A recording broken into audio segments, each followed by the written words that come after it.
നമസ്കാരം. പ്രവാസ ലോകത്തെ വാർത്തകളും വിശേഷങ്ങളുമായി സഹ്യ ഗൾഫ് ന്യൂസിലേക്ക് സ്വാഗതം. പ്രധാന വാർത്തകൾ. മസ്കത്തിൽ വാഹനാപകടം, മലയാളി മരിച്ചു. മലയാളികൾ ഉൾപ്പെടെ 49 പേരുടെ മരണത്തിനിടയാക്കിയ മക്നഫ് തീപിടുത്തം ആകസ്മികമെന്ന റിപ്പോർട്ട്. പ്രതിപട്ടികയിലുള്ളവർക്ക് ജാമ്യം അനുവദിക്കും. ദുബായിൽ വിദ്യാർത്ഥികളെ സ്കൂളിലെത്തിക്കാൻ ടാക്സി, പണവും സമയവും ലാഭം. അബുദാബിയിൽ വാഹനാപകടത്തിൽ മലയാളി വിദ്യാർത്ഥി മരിച്ചു. സംഭവം സുഹൃത്തിനെ കണ്ട് മടങ്ങവേ. ഒമാനിൽ വാഹനങ്ങളിൽ നിന്ന് സാധനങ്ങൾ പുറത്തേക്ക് എറിഞ്ഞാൽ 300 റിയാൽ പിഴയും 10 ദിവസം തടവും. സ്വർണ്ണവില പുതിയ ഉയരത്തിൽ, വർധന 3 ദിർഹം. മൂല്യനിർണ്ണയത്തിന് പുതിയ സംവിധാനമായ വിദ്യാഭ്യാസ വകുപ്പ്. പഠിച്ചത് അളക്കാൻ പരീക്ഷയില്ല. മസ്കത്തിൽ വാഹനാപകടം, മലയാളി മരിച്ചു. മസ്കത്തിൽ റോഡ് കുറുകെ കടക്കുന്നതിനിടെ വാഹനമിടിച്ച് കല്ലമ്പലം കീഴൂർ ആര്യ ഭവനിൽ മധുലാൽ മരിച്ചു. കഴിഞ്ഞ വെള്ളി രാത്രിയാണ് സംഭവം. പുറത്തിറങ്ങിയ മധുവിനെ കാണാത്തതിനെ തുടർന്ന് പരിചയക്കാർ പോലീസിൽ പരാതി നൽകി. തുടർന്നുള്ള അന്വേഷണത്തിലാണ് അപകടത്തിൽ മരിച്ച വിവരം അറിയുന്നത്. 32 വർഷമായി മധു ഒമാനിലാണ്. സുവേദ് ഖദറയിലെ കൺസ്ട്രക്ഷൻ സ്ഥാപനത്തിൽ ഫോർമാൻ ആയിരുന്നു. News desk, Sahya news, Muscat. മലയാളികൾ ഉൾപ്പെടെ 49 പേരുടെ മരണത്തിനിടയാക്കിയ മക്നഫ് തീപിടുത്തം ആകസ്മികമെന്ന റിപ്പോർട്ട്. പ്രതിപട്ടികയിലുള്ളവർക്ക് ജാമ്യം അനുവദിക്കും.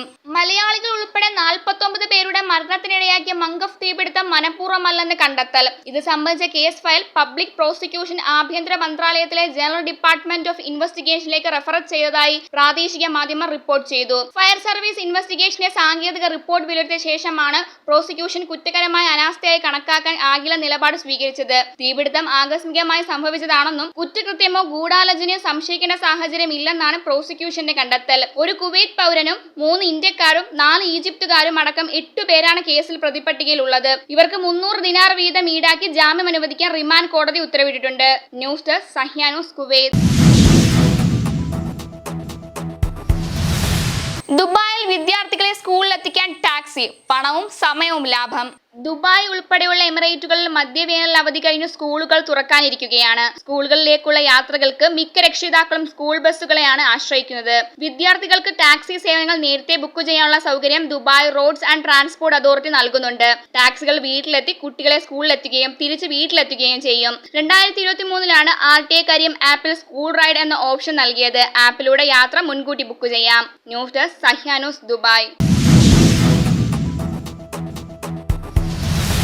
അബുദാബിയിൽ വാഹനാപകടത്തിൽ മലയാളി വിദ്യാർത്ഥി മരിച്ചു. സംഭവം സുഹൃത്തിനെ കണ്ട് മടങ്ങവേ.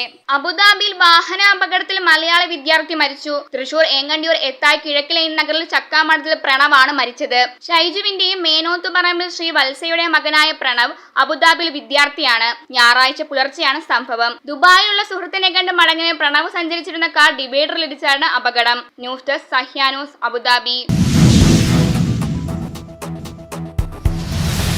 ഒമാനിൽ വാഹനങ്ങളിൽ നിന്ന് സാധനങ്ങൾ പുറത്തേക്ക് എറിഞ്ഞാൽ 300 റിയാൽ പിഴയും 10 ദിവസം തടവും.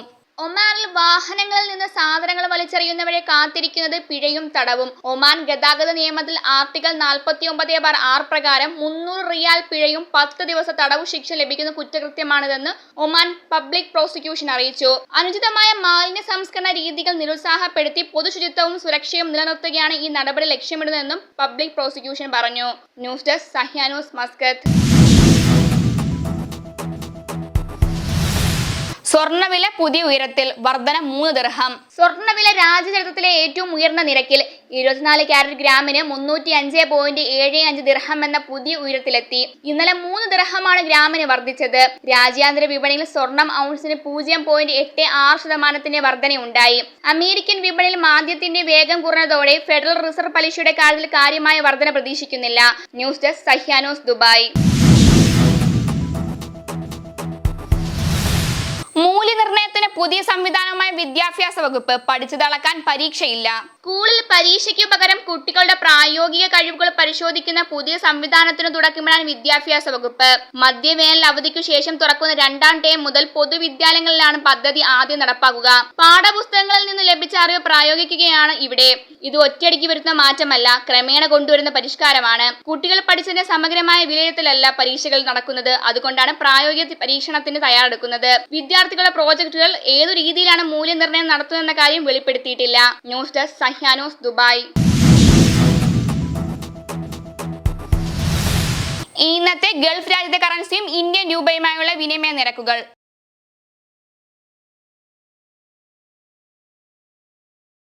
ഇന്നത്തെ ഗൾഫ് ന്യൂസ് ഇവിടെ പൂർണ്ണമാകുന്നു. ഗൾഫ് ന്യൂസ് വീണ്ടും നാളെ ഇതേ സമയം. നന്ദി, നമസ്കാരം.